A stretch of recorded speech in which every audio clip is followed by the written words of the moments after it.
मुख्यमंत्री योगी आदित्यनाथ ने कहा कि भगवान राम का ये जन्म कारक और कार्यभूमि है। उनकी शिक्षा दीक्षा भी यही हुई और जब तक मातृभूमि के प्रति समर्पण नहीं रहेगा, जीवन व्यर्थ है। कर्मा देवी समूह के रूप में अपनी मां की स्मृतियों को यहाँ जीवंत बनाया गया है। पूर्ववर्ती सरकारों ने शिक्षा पर कोई ध्यान नहीं दिया और आज निजी क्षेत्र में शिक्षा और हॉस्पिटल खुल रहे हैं। अब शिक्षा और मेडिकल के क्षेत्र में पूर्वांचल समृद्ध हुआ है। बता दें कि मुख्यमंत्री योगी आदित्यनाथ कर्मा देवी समूह के स्थापना दिवस पर आयोजित कार्यक्रम को संबोधित कर रहे थे और उन्होंने समूह के 15वें स्थापना दिवस पर सबको बधाई दी। मुख्यमंत्री ने कहा कि प्रधानमंत्री मोदी ने 2047 तक भारत को एक विकसित राष्ट्र के रूप में बनाने का संकल्प लिया है। जब जिले प्रदेश आत्मनिर्भर बनेंगे तो देश भी आत्मनिर्भर बनेगा। भारत 1947 से लेकर 2019 तक 11वें तो अब तक 5वें स्थान पर पहुंच गया है। दुनिया के जो 100 प्रतिष्ठित कंपनियां हैं उनमें 20 CEO भारत के हैं। उन्होंने कहा कि हमने हर जगह अपनी पहचान बनाई है, यहाँ तक कि तकनीकी की पहचान भी आगे बढ़ी है।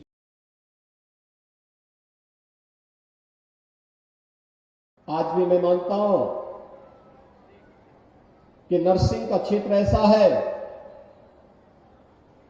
जहां पर अच्छी शिक्षा अगर दे दी जाए तो प्लेसमेंट की 100% गारंटी है।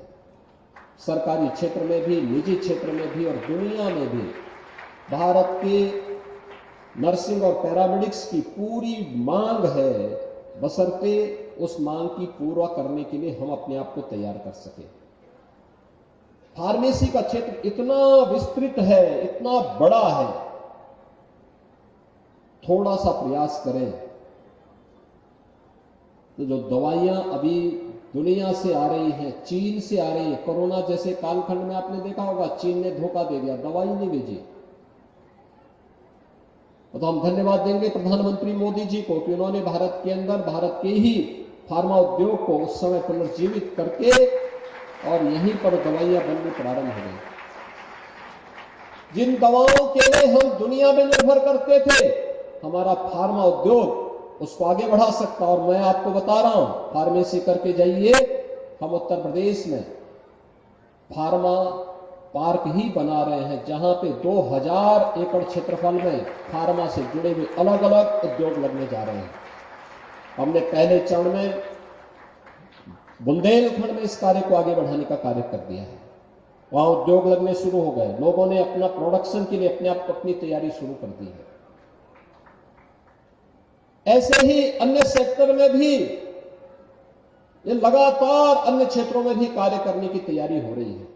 याद रखना, एक व्यक्ति का स्वावलंबन इस समाज का स्वावलंबन होता है और अंततः राष्ट्र का स्वावलंबन होता है। राष्ट्र आत्मनिर्भर यहीं से बढ़ता है। दुनिया के अंदर जितने भी देश विकसित हैं,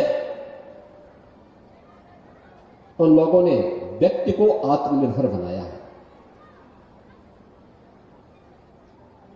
वे आत्मनिर्भर या विकसित इसलिए नहीं है कि उनके पास ज्यादा संसाधन है, नहीं। उन्होंने योग्यता को महत्व दिया है, टेक्नोलॉजी को अपनाया है, परिश्रम की पराकाष्ठा को महत्व दिया है और प्रत्येक व्यक्ति को आत्मनिर्भर बनाकर के स्वावलंबन के पथ पर अग्रसर किया है। तब वह दुनिया के विकसित देश बने। हमें भी विकसित बनना है। प्रधानमंत्री मोदी जी ने देश की आजादी के शताब्दी वर्ष में 2047 तक भारत को एक विकसित भारत के रूप में स्थापित करने के संकल्प को भारत राष्ट्रों के सामने रखा है। याद रखना, 2047 में कैसा भारत हमें चाहिए? एक ऐसा भारत जो स्वावलंबी हो, आत्मनिर्भर हो। स्वावलंबी और आत्मनिर्भर भारत बनेगा तब जब व्यक्ति आत्मनिर्भर बनेगा, गांव आत्मनिर्भर बनेंगे, नगर आत्मनिर्भर बनेंगे।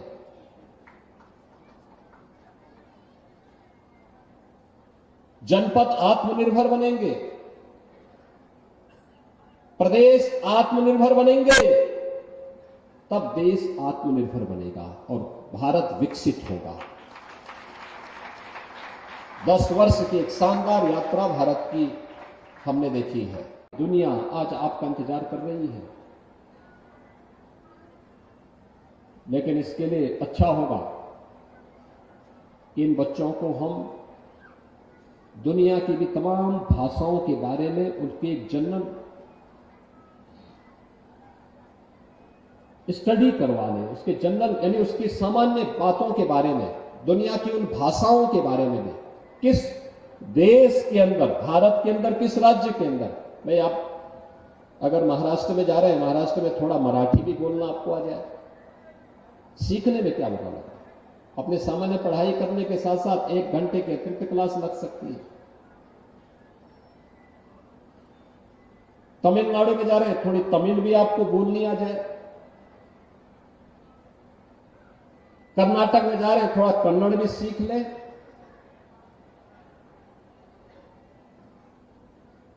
बंगाल में जा रहे हैं, थोड़ा बंगाली भी बोलना सीख लें। भारत की जितनी भी भाषाएं हैं, भारत की एकता की प्रतीक है और ये सभी की जननी देववाणी संस्कृत है। थोड़ा भी हम प्रयास करेंगे तो आप देखेंगे कि एक भारत श्रेष्ठ भारत का प्रतीक संस्थान बन सकता है। या दुनिया के किसी देश में जाना चाहते हैं तो दुनिया के उन देशों की भी मैपिंग हमारे पास हो, क्या स्थिति है वहां की, कितना उनको नर्सिंग चाहिए, नर्सिंग का कितना स्टाफ चाहिए, एक समूह बना करके, और वहां का लैंग्वेज की जानकारी पहले से यहां पर हो तो पहले दिन से ये बच्चे वहां जाएंगे, इनका प्लेसमेंट हो जाएगा, कहीं कोई समस्या नहीं। लैंग्वेज एक बहुत बड़ा माध्यम बन सकता है और उसकी जानकारी करना। अब इसमें टेक्नोलॉजी भी आ गई है, भाषणी ऐप ने तो उसको और आसान कर लिया है। आज आप दुनिया के वर्तमान ध्रुवीकरण को देख रहे होंगे। भारत के बगैर दुनिया के अंदर कोई भी ध्रुवीकरण नहीं माना जाता। भारत ने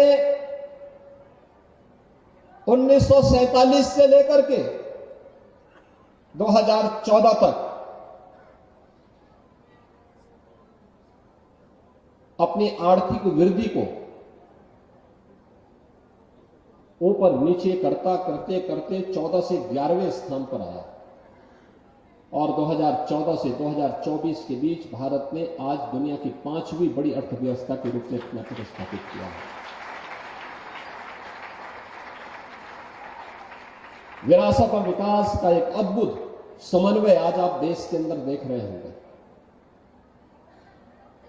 हर व्यक्ति के मन में एक नई जिज्ञासा है, एक नई तमन्ना है। आज दुनिया उसे सम्मान दे रही है, भारत के महत्व को समझ रही है और भारत के इस महत्व को और अधिक अच्छे ढंग से समझाने के लिए हर भारतवासी को अपने आप को तैयार करना होगा।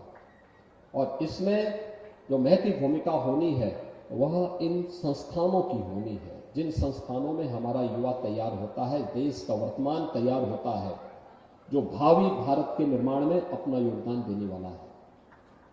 याद रखना, भारत की प्रतिभा दुनिया के अंदर जहां कहीं भी उसको मौका मिला आप उसको नजरअंदाज नहीं कर सकते। दुनिया आज उसको नजरअंदाज नहीं कर सकती। दुनिया की जो 100 प्रतिष्ठित कंपनियां हैं उनमें 20 प्रतिष्ठित कंपनियों के सीईओज आज भारत से हैं, भारत का युवा है। भारत ने फिर से अपने को दुनिया के अंदर स्थापित किया है।